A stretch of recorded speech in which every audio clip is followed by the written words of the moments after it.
Hello and welcome to this quick,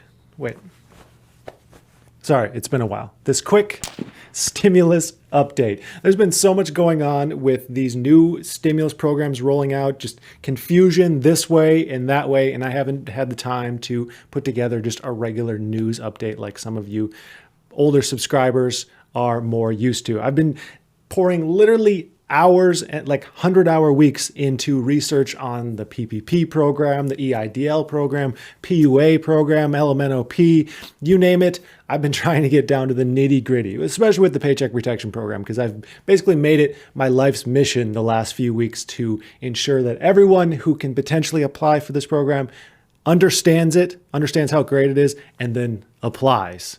It's really an amazing program. And there's a link in my description. If you haven't yet applied, apply for that darn program. In fact, I was even able to interview one of the SBA's top brass, Bill Briggs, on the Paycheck Protection Program. Check that out if you're at all interested. There will be a link in the description of this video. All right, now let's dive into today's news and the most recent updates. So with President Joe Biden, he's sworn in, and we have an interesting 2 or 3 months coming up. Here, we're going to see if Democrats can really put the money where their mouth is and make the things happen that they've been saying they want to happen. So for over half a year, they've been pushing for, I mean, more than half a year, it's like a year at this point, for huge stimulus bills, greater assistance, and now they're in the best position that they've ever been in to get something like this passed. Not to say anything's going to pass with flying colors, but it's an easier position than they've ever been in before. Biden has already begun signing executive orders on a few measures that he feels strongly about, things like the Paris Accord, rejoining the WHO. Now, I don't want to say whether those things are good or bad, but at least we're seeing some action. He's acting on what he said. So, I just always personally appreciate action in general.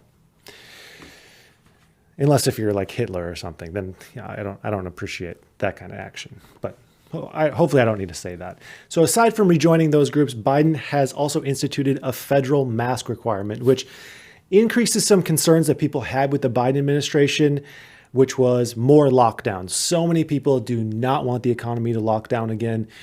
Frankly, it just doesn't make total sense unless there's also measures in place that pay people to stay locked down.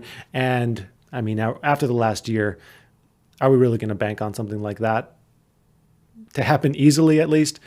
Probably not. So moving on from here to unemployment boost, we have some news here. The initial unemployment boost of $600 helped people substantially.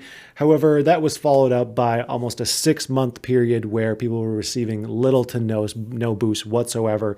And then finally, just about a month ago, we saw Congress approve $300 per week payments, and those are set to expire in March. As part of Biden's $1.9 trillion stimulus bill, we're looking at $400 per week boost to go from mid-March until the end of September, which would, of course, offer relief to people who are out of jobs and are struggling the very most.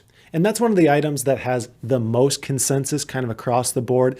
Both Democrats and Republicans don't seem to have really much of an issue with unemployment boosts. Yes, they might argue about the dollar amount a little bit, say $600 was too much and $300 is about right as far as the Republicans say. Democrats are saying $400 a week is about right. But overall, there's not much disagreement there because it's pretty obvious to see that those are the people who are most in need, which is kind of the argument against stimulus checks that some more conservative members of Congress are making, that we don't know if a stimulus check is going to someone who's really in need or not. I mean, we've talked about this so many times that it's impossible to really determine from an outside view whether someone's in need or not based on their job status or their income level. But we do know that odds are things are worse if you aren't working or if your income level is a little bit lower. But on top of unemployment boost focus, Biden has also spoken many times about another direct stimulus check to the people. It seems like after all the dust settles, we're looking at around $1,400 for this. I know we had seen some claims of $2,000, but it seems like as of right now, it's unlikely that we're going to hold that holy grail $2,000 stimulus checks in our hand. But $1,400, isn't too bad in itself, I suppose. There are a few ways that this $1,400 check can happen, and the chances are increased immensely now that we essentially have a 50-50 split in the Senate, and I guess leaning a little bit more to the Democratic side because of Kamala Harris, who is technically in charge of the Senate. But this tie in the Senate isn't as easy as calling up Kamala and saying, hey, we got a 50-50 split here, cast your vote. There's a little bit more to do with it than a simple phone call. In order for that circumstance to arise, bills have to be specially crafted into reconciliation bills in order to just need a simple majority to pass, because typically most bills need at least a 60-vote majority or sometimes a 2/3 majority in the Senate in order to get passed. So these bills offer the chance, a reconciliation bill offers the chance to have that 50-50 tiebreaker split, but then we're also banking on the more moderate Democrats to vote for a bill, which, as we've seen in the last few weeks, might not happen, as there's some moderate Democrats who have some questions about an increased stimulus check or a huge spending bill. So there's definitely some major back and forths that still need to happen here as far as negotiations go before anything passed. But overall, the sentiment is we're closer than ever to being able to reach an agreement a little bit easier than the last year at least. Now, the latest hurdle to these important bills hitting the floor is the impeachment of President Trump. These trials will eat up precious time and dig some even deeper rifts between those in Congress who think he should be impeached or think he shouldn't be impeached. I mean, I'm not going to get into any opinions or anything on that. But while we wait for the new Congress to kind of get the wheels turning and start getting things negotiated on and potentially passed, there are millions of Americans facing issues right now. Well, some of those issues are being addressed, others are kind of missing the spotlight. But let's cover some good news here. The rent moratorium has been extended until March 31st. Now, I know this has helped some people and hurt other people, like smaller landlords especially have been really hurt from this because the funding available for landlord assistance and rental assistance is a little bit hard to get and kind of confusing.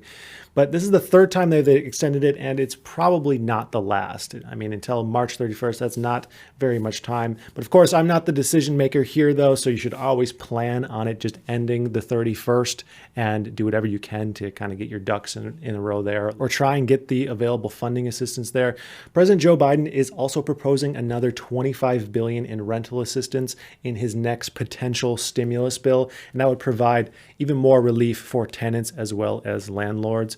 Another good bit of news here is with student debt. The freeze on payments and interest has also been extended all the way to September as well, and I have a buddy who is extremely excited about that because he's been trying to pay off all of his student debt in the next 12 months, so not having any interest payments, that's pretty nice. He's got about $40,000 in student debt, and he's like on a mission to pay off every cent of that, so that'll be pretty exciting if you can make that happen in the next 12 months. So that's going to do it for today in the world of stimulus. I'll make sure to keep getting you these quick updates while I put together more deep dives into programs and how to make them just a little bit more easy to understand and a little bit less scary. So I'd like to thank you for watching, and I hope you have a profitable day.